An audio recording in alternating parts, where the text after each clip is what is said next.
दिले मोमिन में जब मौज़े मोहब्बत झूम जाती है। दिले मोमिन में जब मौज़े मोहब्बत झूम जाती है। दिले मोमिन में जब मौज़े मोहब्बत झूम जाती है। दिले मोमिन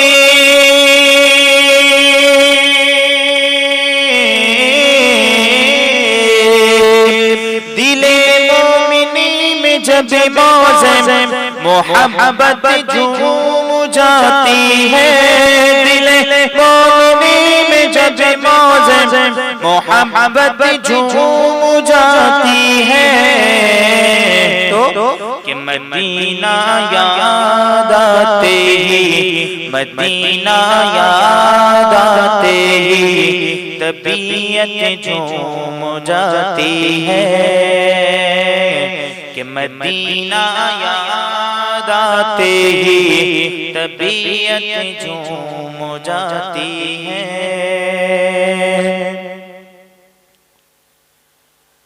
जो पूछा मैंने जन्नत से, तेरी भी कोई जन्नत है। जो पूछा मैंने जन्नत से, तेरी भी कोई जन्नत है। जो पूछा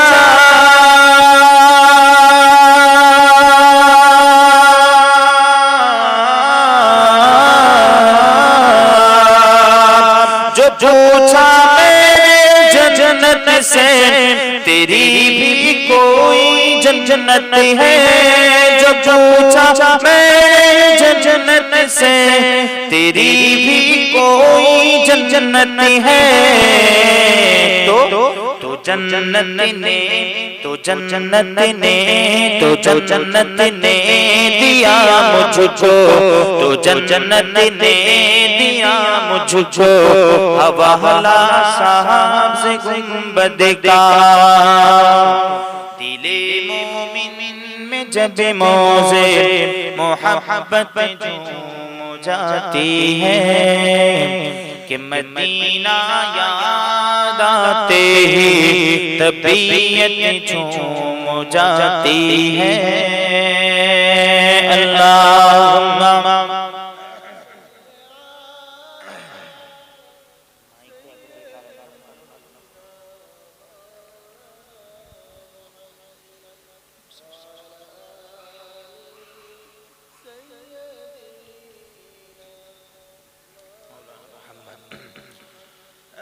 प्यारे हाज़िरान मजलिस,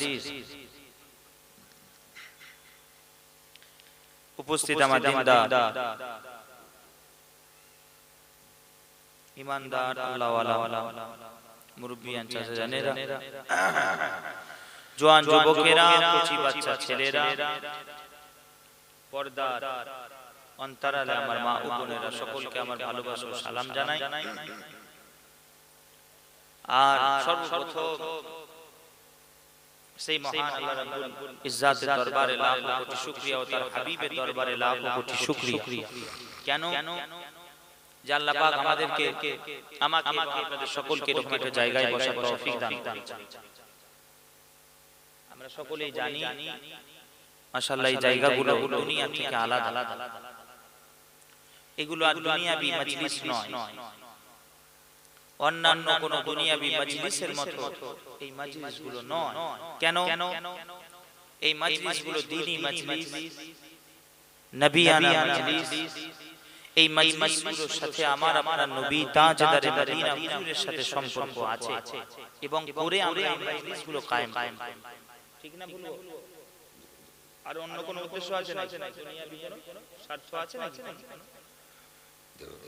শুধুমাত্র আল্লাহ রাসূলের জন্য আমরা করে থাকি, আমরা সকলেই জানি। তো এই মজলিসগুলো দাম আল্লাহর কাছে অনেক বেশি ফজিলতওয়ালা মজলিস। আম মজলিসের মতো নয়, চারটি মজলিসের মতো এগুলো নয়। যেহেতু এগুলো মিলাদের মজলিস, যেহেতু এগুলো নবিয়ানা মজলিস, যার জন্য আল্লাহ পাকের কাছে দরজা অনেক বেশি। আপনারা এসে বসেছেন, এই বসাটা আল্লাহ পাক কবুল করে আপনাদেরকে নিয়ে এসে বসিয়েছেন, আলহামদুলিল্লাহ। সকলে আপনারাও কালিমাতুশ শুকর আদায় করে উচ্চ আওয়াজ বলুন আলহামদুলিল্লাহ। আল্লাহ পাক বসিয়েছেন, আমরা বসেছি, ঘরে শুয়ে থাকতাম, আবার ঠান্ডার সময় আর বলতে হয় না, একেবারে কম্বলের ভেতর। ওরে বাপ, কথা বুঝে আসছে না? তো বলার উদ্দেশ্য হচ্ছে বড় ফজিলত মওকা জায়গা, আল্লাহ পাক মওকা দিয়েছেন এই জায়গাগুলো আমাদের জন্য, পরিবর্তন হওয়ার জায়গা, আল্লাহ আল্লাহ রাসূলের কাছে ফিরে আসার জায়গা, এই জায়গাগুলো এইজন্য আল্লাহর কাছে বড় মর্যাদা। এরকম মিলাদের মাহফিল, মিলাদের মজলিস সম্পর্কে আমাদের সকলের মাথার তাজ মুফতি আযম,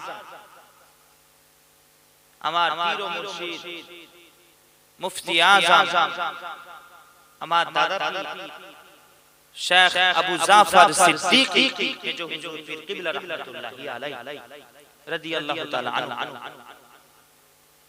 হুজুর তিনি কিতাবে লিখছেন এই রকম মিলাদের মজলিস যে গ্রামে কায়েম করা হয়, এই যে আপনারা কায়েম করেছেন, হুজুর লিখছেন এরকম মিলাদের মজলিস সম্পর্কে, এবং পূর্ববর্তী উলামায়ে কিরামগণ আমাদের উলামায়ে আহলে সুন্নাত তারাও লিখেছেন কিতাবে, কি লিখেছেন যে এই মজলিসগুলো যে গ্রামে কায়েম করা হয়, এরকম মজলিস আল্লাহর কসম সেই গ্রাম থেকে আল্লাহ পাক সারা বছরের জন্য বালা মুসিবত থেকে আল্লাহ পাক গ্রামবাসীদেরকে হেফাজত রাখেন।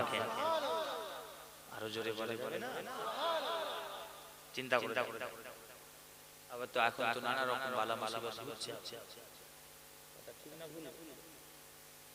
নানা রকম সব ফিতনা ফাসাদ, নানা রকম ঝামেলা, রোগ জ্বালা, করোনা ছিল, আবার ওমিক্রন ঢুকেছে। রোগ তো মানতে তো হবে, রোগ রে বাবা, এই হুজুর সেটা করলে তো হবে না, মানতে তো হবে, সতর্ক থাকতে হবে। আল্লাহ পাক এরকম হেফাজত করেন রোগ জ্বালা থেকে মুসলমান, আল্লাহ পাক এরকম রোগ জ্বালা থেকে সমস্ত মানুষদেরকে, সারা পৃথিবীবাসীকে হেফাজত করেন। উচ্চ আওয়াজ বলুন আল্লাহুম্মা। খাস দোয়া চাই আমার দেশের জন্য, আল্লাহ আমার হিন্দুস্তানের সমস্ত মানুষকে আল্লাহ আপনি ভালো রাখেন, হেফাজতে রাখেন। উচ্চ আওয়াজ বলুন আল্লাহুম্মা আমিন। আল্লাহ পাক এই রোগ জ্বালা থেকে আল্লাহ মানুষকে হেফাজত করেন। তো বলার উদ্দেশ্য হচ্ছে আল্লাহ পাক এমন রহমতওয়ালা মজলিস করেছেন, এগুলো ওসিলা আমাদের কত কাজ আমরা করছি হয়তো আমরা জানি না, সেই কাজগুলোর ওসিলা আল্লাহ পাক নানা রকম বালা মুসিবত থেকে হয়তো আল্লাহ পাক আমাদেরকে বাঁচিয়ে দিচ্ছেন, হয়তো আমরা महसूस করতে পারি। কথা বুঝে আসছে? আল্লাহ পাকের রহমত কোন জায়গা থেকে খালি নয়, আল্লাহর রহমত কমে যায়, আল্লাহর রহমতের ভান্ডার অনেক। নবীজি যে রহমত, আল্লাহ পাক নবীজিকে যে রহমত বানিয়েছেন, সেই রহমতের কোনো কমি না, সারা পৃথিবী জুড়ে নবীজির রহমত ছেয়ে আছে। শুধু সারা পৃথিবী না, এই পৃথিবী না, এই আলামে খালক না, হর আলাম, যত আলাম আল্লাহ বানিয়েছেন, সব আলামে রাসূলুল্লাহর আমার আপনার নবীজির রহমত ছেয়ে আছে। জোরে বলেন সুবহানাল্লাহ।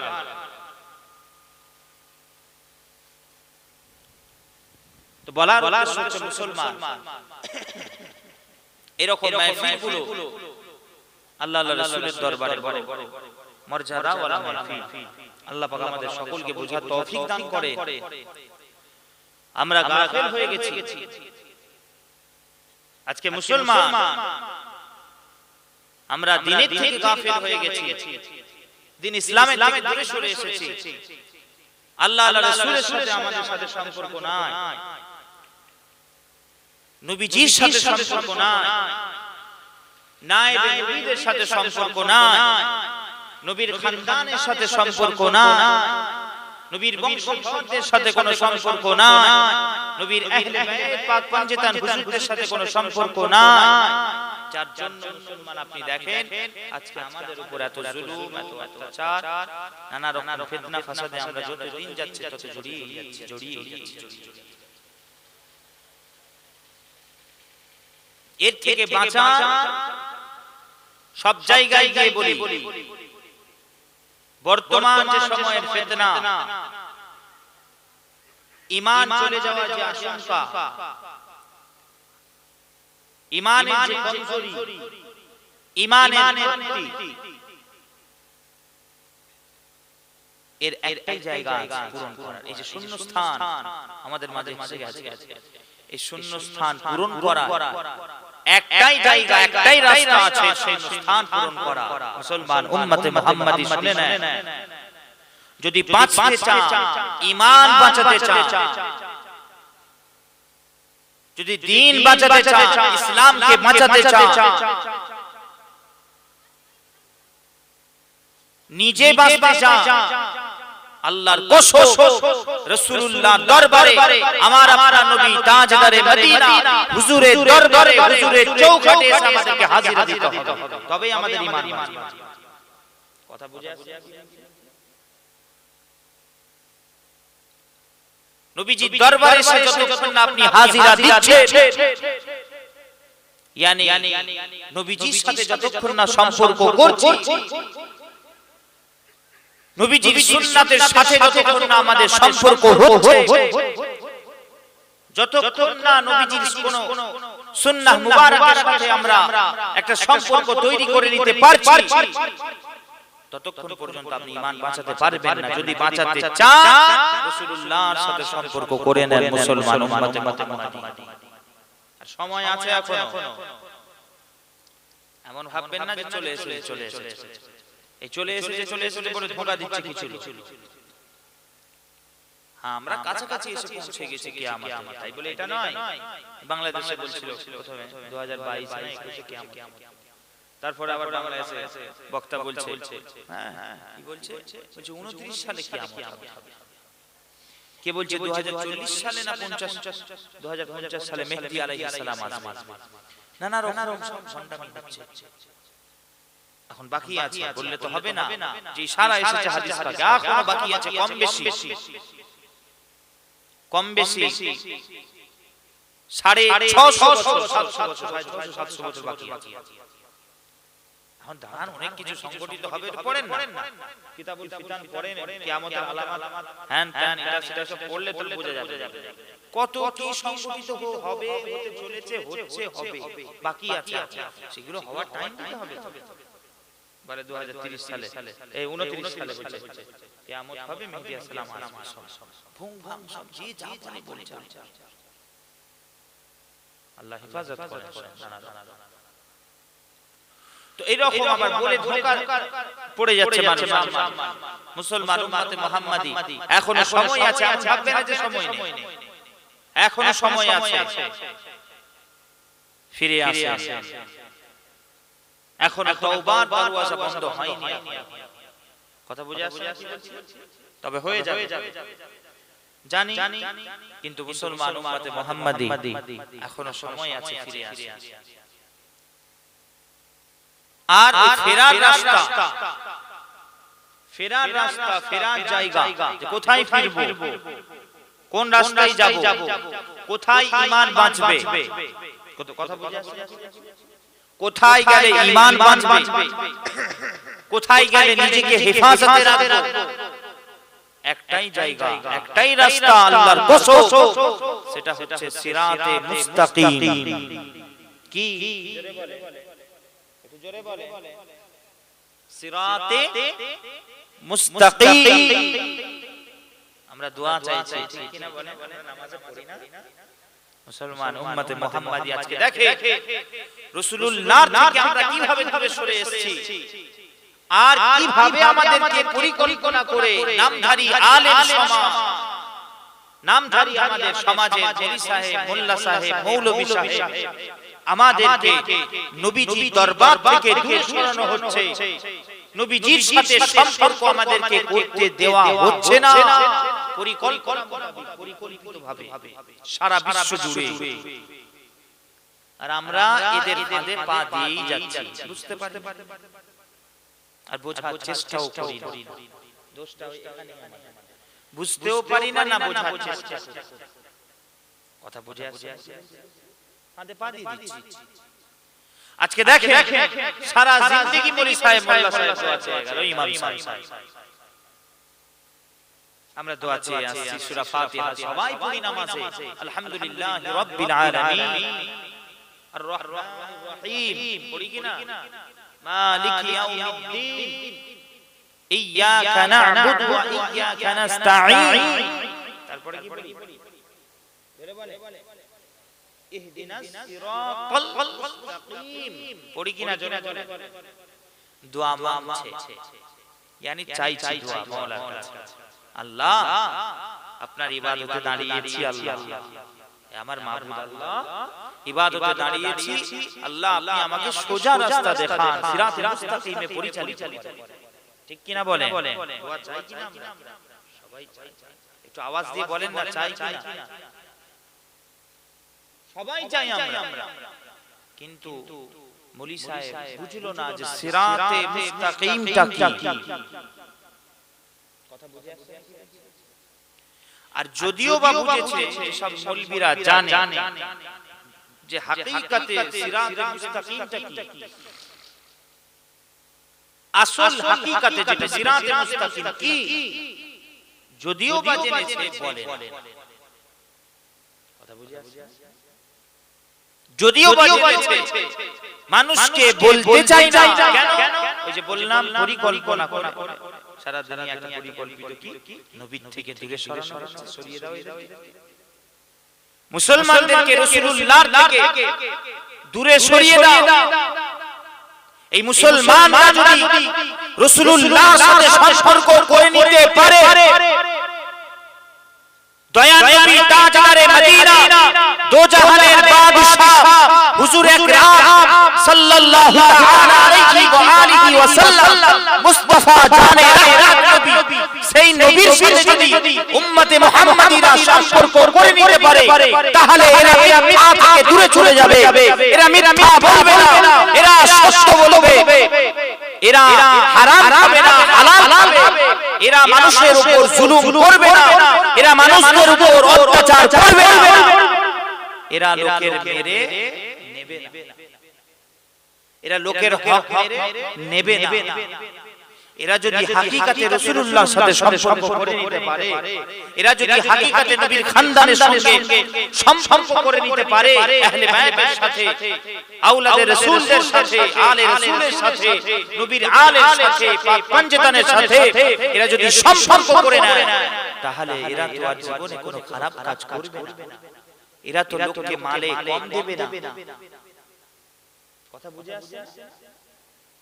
কেন? এদের অন্তরে মহব্বত আছে, এদের সাথে সম্পর্ক আছে নবীজি, নবীর খানদানের, নবীর পরিবারের সাথে। এটা জানেন? সারা পৃথিবী জানে, ইসলামের শত্রুরা জানে, ইসলামের দুশমনরা জানে যে এরা, এদের সাথে যতক্ষণ রাসূলুল্লাহর সাথে সম্পর্ক থাকবে, নবীর খানদানের সাথে সম্পর্ক থাকবে, এরা কখনো খারাপ কাজ করতে পারে না, এরা কারোর কাছে মাথা নত করতে পারে না, এরা কারোর দালালি করতে পারে না, এরা দুনিয়ার সামনে মাথা ঝুঁকাতে, মাথা নত করতে পারে না। কেন? এরা শিক্ষা পেয়েছে কারবালার জমিন থেকে, এরা শিক্ষা পেয়েছে কারবালার জমিন থেকে, যে কারবালার জমিনে রাসূলুল্লাহ খানদানে আমার আপনার নবীর বাগানে ফুলগুলোকে একে একে শহীদ করে দেওয়া হয়েছে, তাদের অন্যতম ইমাম যিনি রাসূলুল্লাহর পরিজাত টুকরা হযরতে মাওলানা ইমাম হুসাইন আলাইহিস সালামের কাছ থেকে এরা শিক্ষা পেয়েছে। কথা ঠিক না ভুল? জোরে বলেন, কথা ঠিক না ভুল? কোথা থেকে শিক্ষা পেয়েছি? কারবালার কাছ থেকে, কারবালার জমিন থেকে আমরা শিক্ষা পেয়েছি, কারবালার জমিন থেকে আমরা শিক্ষা পেয়েছি। আলহামদুলিল্লাহ, আলহামদুলিল্লাহ, আমরা ইমামে হুসাইন আলাইহিস সালাম তার শিক্ষায় আমরা শিক্ষিত, তার নকশা মোতাবেক আমরা চলার চেষ্টা করি। যারা মুমিন মুসলমান, যাদের সাথে সম্পর্ক আছে, তারা এতটুকু জানে যে আমরা সব করব, কিন্তু দু পয়সার দুনিয়ার সামনে আমরা মাথা নত করতে রাজি নই। আমরা এই তুচ্ছ দুনিয়ার সামনে আমরা মাথা নত করতে রাজি নই। আমরা এই দুনিয়ার সামনে তুচ্ছ জিনিসগুলোর সামনে আমরা আমাদের ঈমানকে বিক্রি করতে রাজি নই। কেন আমরা শিক্ষা পেয়েছি মাওলা ইমাম হুসাইন আলাইহিস সালামের কাছ থেকে, তিনি তার গর্দান মুবারক তিনি শহীদ করেছেন, তবুও তিনি বেঈমানের হাতে, কাফেরের হাতে, মুনাফিকের হাতে, জালিমের হাতে, অত্যাচার শাসকের হাতে হাত দেন। তিনি হাত দেন অত্যাচার শাসকের হাতে, বেঈমান কাফের হুকুমতের সামনে, নেতার সামনে তিনি সর মুবারক দিয়েছেন, কিন্তু হাত মুবারক দেন, বায়াত নেন। কথা বুঝে আসছে? আমরা আলহামদুলিল্লাহ সেখান থেকে শিক্ষা পেয়েছি। বেঈমান কাফের ইয়াজিদ, শুনেননি আপনারা কারবালার জমিনে কি করেছে? নবীজির খানদানে পরিবারের ফুলগুলোকে একে একে একে একে একে একে সব শহীদ করে দিয়েছে।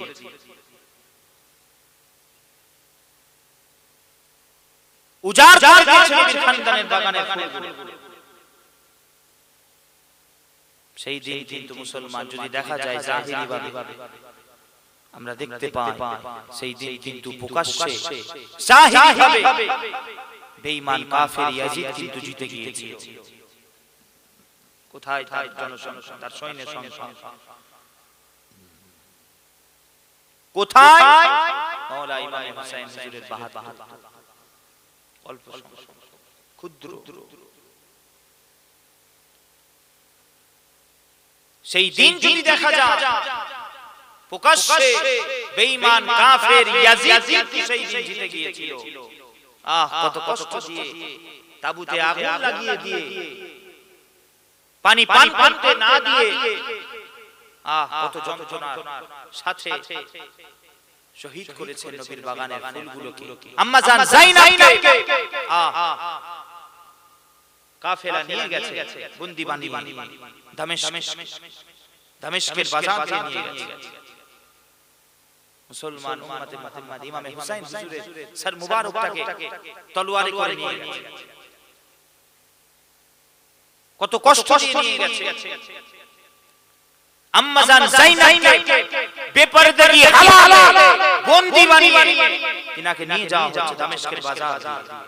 আল্লাহু আকবার, কি কষ্টের তাদের উপর দিয়ে তারা গেছে। ওইজন্য আমি প্রায় বলি মাঝে মাঝে মুসলমান উম্মতে মুহাম্মাদি আহলে বায়াতের উপর, নবীর খানদানের উপর, নবীর পরিবারের উপর যে জুলুম হয়েছে, যে অত্যাচার হয়েছে যুগ যুগ ধরে, রাসূলুল্লাহর জামানা থেকে নিয়ে আল্লাহর কসম সারা পৃথিবীতে বিশ্বে কোন জাতি কোন কওম আছে এত জুলুম এত অত্যাচার আর হয়নি যতটা আহলে বায়াতের সাথে হয়েছে, যতটা নবীর খানদানের সাথে হয়েছে, যতটা নবীর বংশধরের সাথে হয়েছে, যতটা নবীর পাক পাঞ্জেতানের সাথে হয়েছে, পৃথিবীতে আর কারো সাথে হয়নি। মুসলমান উম্মতে মুহাম্মাদি এখনো হচ্ছে সেই আহলে বায়াতের জুলুম, নবীর খানদানের জুলুম আর হবে।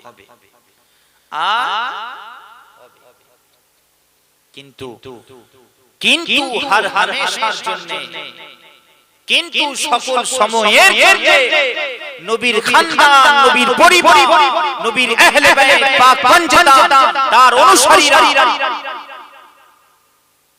এখনো পর্যন্ত তারা যুগে যুগে হারলেও তাদেরকে আল্লাহ পাক জিতিয়ে দিয়েছে। জোরে বলে সুবহানাল্লাহ। তার বড় প্রমাণ আপনাদেরকে বলছিলাম, যেটা জাহেরি ভাবে যদি দেখা যায় প্রকাশ্যে মানুষ, আমরা জানি কি সারা দুনিয়া পড়ছে, ইয়াজিদ কিন্তু সেই দিন কত অত্যাচার করেছিল নবীর পরিবারের উপর। আম্মা জান যায়নাবকে কিভাবে নিয়ে যাওয়া হয়েছে।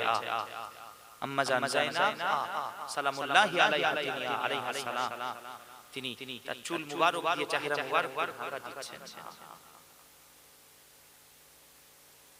চুল মুবারক দিয়ে তিনি তার চেহারা মুবারককে ঢাকছেন, পর্দা করতে চাইছেন। বেপরদাগির হালাতে আম্মা জান যায়নাবকে কত কষ্ট দিয়ে নিয়ে যাওয়া হয়েছে। মুসলমান উম্মতে মুহাম্মাদি আজকে দেখে, যদি দেখা যায়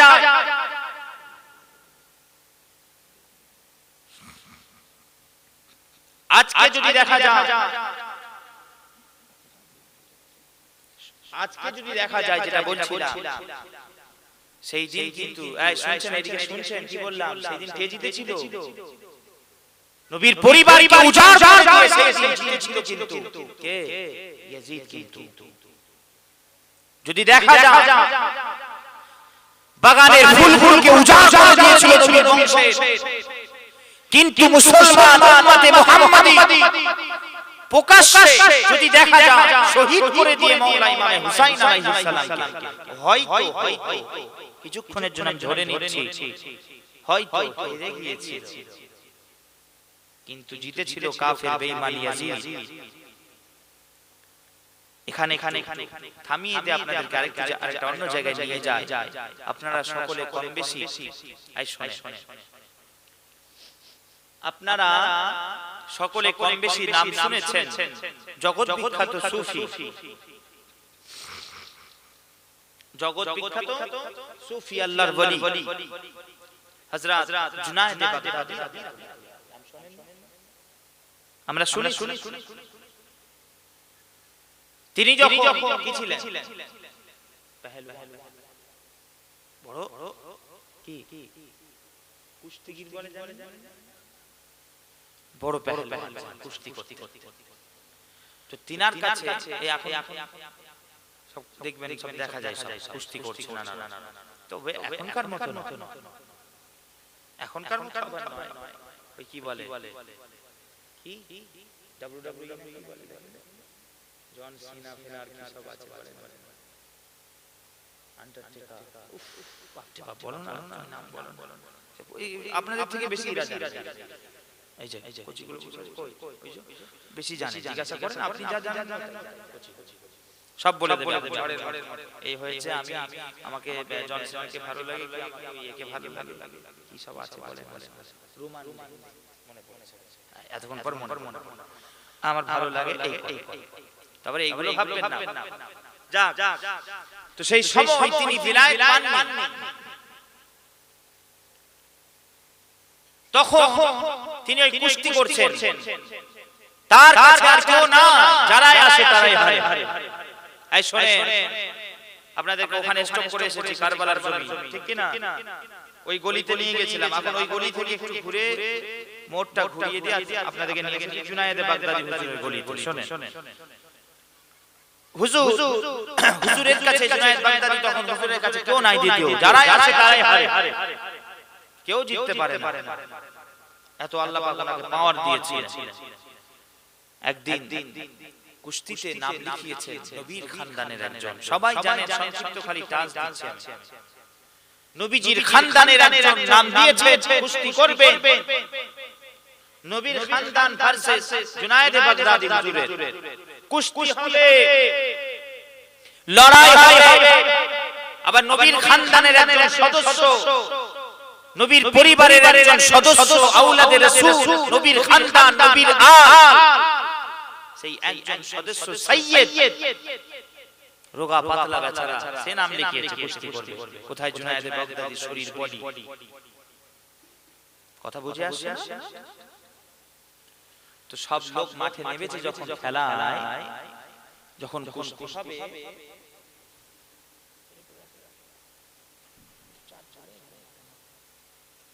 কথা বুঝে আসছে?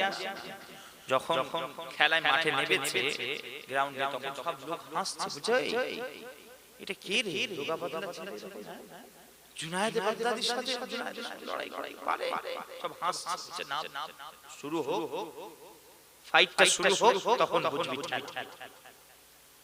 মাঠে নেমেছে একদিকে নবীর খানদান, নবীর পরিবার, একজন পরিবারের সদস্য, নবী বংশের একজন সদস্য, আর অপরদিকে নামধারী পেহলওয়ান জুনায়েদ বাগদাদী। সেই সময় লড়াই নেমেছে, লড়াই শুরু হবে। এমন সময় হঠাৎ গায়েবী ভাবে জুনায়েদ বাগদাদী তিনি শুনতে পাচ্ছেন স্বয়ং আমার নবী তাজদার মদিনা, তিনি গায়েবে আওয়াজ দিয়ে বলছেন, এই জুনায়েদ আমার সাথে আছে, কুস্তি করতে গেছে। আমি নবী আমার খানদানে, আমি নবী আমার বংশের, আমার আলের সদস্য সদস্য গেছে, যে কিনা ভিক্ষা চাইতে পারে না, কেন আমার সন্তানের উপর, আমার পরিবারের উপর ভিক্ষা হারাম। অতএব সে লড়াই করে জিতে হালাল টাকা কামাতে গেছে। সে বড় ক্ষুধার্ত ছিল, সে অসহায় ছিল, কিন্তু জুনায়েদ আমি রাসূলুল্লাহ বলছি তুমি একটু ব্যবহারটা তার সাথে সেই রকম করো। একটা ইশারা পেয়ে গেলে, বলার উদ্দেশ্য হচ্ছে লড়াই শুরু হওয়ার আগে একটু ইশারা পেয়ে যাওয়ার সাথে সাথে জুনায়েদের বাগদাদি তিনি নবীর বিরুদ্ধে ওই রোগা নবীর পরিবার, নবীর আলে জুনায়েদের বাগদাদি সেই দিন হেরে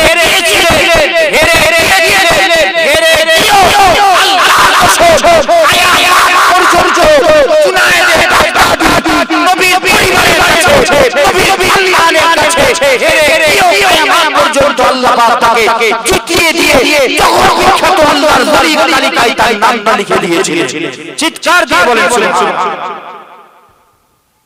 কথা বুঝে আসছে কি বলছি? তিনি কিন্তু হেরে গিয়েছিলেন। কি হয়েছিল?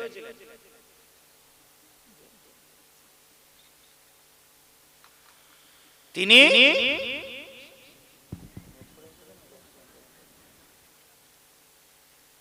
মুসলমান, যেটা বলার উদ্দেশ্য দেখেন, আবার নিয়ে যাব আপনাদেরকে কোথায়? সেই কারবালার জমিন।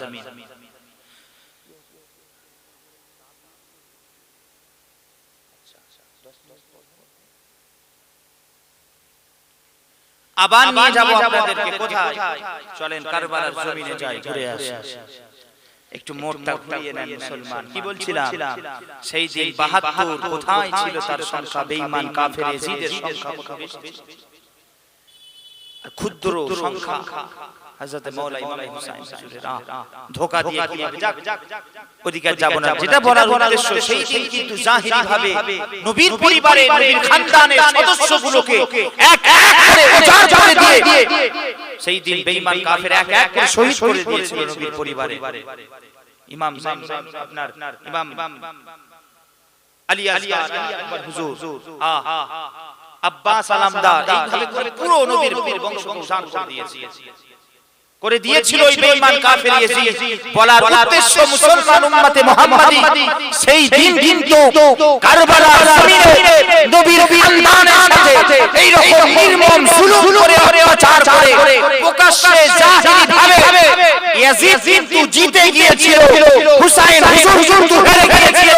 সেই দিন কিন্তু ইয়াজিদ জিতে গিয়েছিল, কিন্তু জিতে যাওয়ার পরেও ওই বেঈমান কাফের ইয়াজিদ কাল কিয়ামত পর্যন্ত ইয়াজিদের উপর লানত লাগবে। ইয়াজিদের নারা মুর্দাবাদ, সবাই কেউ জিন্দাবাদ লাগাই না, সবাই ইয়াজিদের নামের সাথে মুর্দাবাদ লাগায়, মুর্দাবাদ লাগায়। সারা পৃথিবীর মানুষ ইয়াজিদের নারা দিলে তাকে লানত দেয়। বলার উদ্দেশ্য সে জিতে গিয়েও পর্যন্ত তার নামে লানত দিচ্ছে, তাকে মুর্দাবাদ দিচ্ছে। সে কিন্তু হেরে গিয়েছে আসলে, কিন্তু এদিকে দেখেন নবীর খানদানের কাছে, নবীর বংশের একজন সদস্যের কাছে সেই দিন জুনায়েদের বাগদাদি এত বড় পেহেলওয়ান সেই দিন হেরে গিয়েও পর্যন্ত জুনায়েদের বাগদাদি নারা লাগছে, কিয়ামত পর্যন্ত লাগলেই থাকবে। চিৎকার করে বলেন